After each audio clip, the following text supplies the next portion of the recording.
নমস্কার বন্ধুরা, আজকে আবার একটি নতুন ভিডিও নিয়ে চলে আসলাম। দেখতে দেখতে শীতকাল কিন্তু চলে এসেছে, আর এই শীতকাল আসা মানেই ওয়ার্ড্রফ থেকে আবার পুরনো সোয়েটারগুলো নামিয়ে আবার নতুন করে কেচে গায়ে দেওয়া।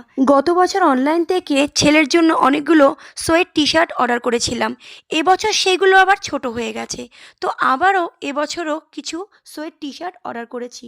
তো সেইগুলোরই আজকে আনবক্সিং করলাম।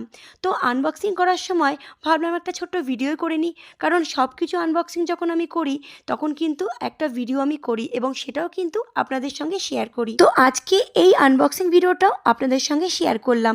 আমি একসাথে অনেকগুলো সোয়েট টি শার্টের অর্ডার করেছিলাম এবং সোয়েট টি শার্টগুলো কিন্তু দারুণ এসেছিল। এর কোয়ালিটিটা কিন্তু দারুণ এবং কালারগুলো কিন্তু আমার ভীষণ পছন্দ হয়েছে।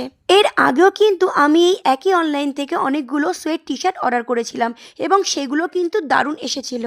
কোয়ালিটি অনুযায়ী এই সোয়েট টি শার্টগুলোর দাম কিন্তু খুবই কম। আমার ছেলের এজ অনুযায়ী কিন্তু আমি এই সোয়েট টি শার্টগুলো অর্ডার করেছিলাম এবং প্রতিটা টি শার্ট কিন্তু আমার ছেলের ফিটিংস হয়েছে। এই সোয়েট টি শার্ট ছাড়াও আমি কিছু ট্রাকস্যুট অর্ডার করেছিলাম ছেলের জন্য, সেইগুলো কিন্তু প্রতিটা খুবই ভালো এসেছে, কিন্তু দুঃখের বিষয় সেগুলো সাইজটা না একটু ছোট হয়ে গেছে। আমার ছেলের এজ অনুযায়ী কিন্তু আমি প্যান্টের অর্ডার করেছিলাম, কিন্তু দেখতে পাচ্ছি এজ অনুযায়ী আসলে পরও প্যান্টের সাইজটা কিন্তু আরও ছোট লাগছে। তো সেই কারণের জন্য আমার ছেলের যা এজ তার থেকে 2-1 বছরের বেশি এজের প্যান্ট আমি আবার অর্ডার করলাম, আর এই প্যান্টগুলোকে আবার আমি রিটার্ন করে দিলাম। শুধু আমার ছেলের জন্য নয়, আমার ভাইয়ের ছেলের জন্য একটা সোয়েট টি শার্টের অর্ডার করেছিলাম এবং সেটাও কিন্তু দারুণ এসেছে।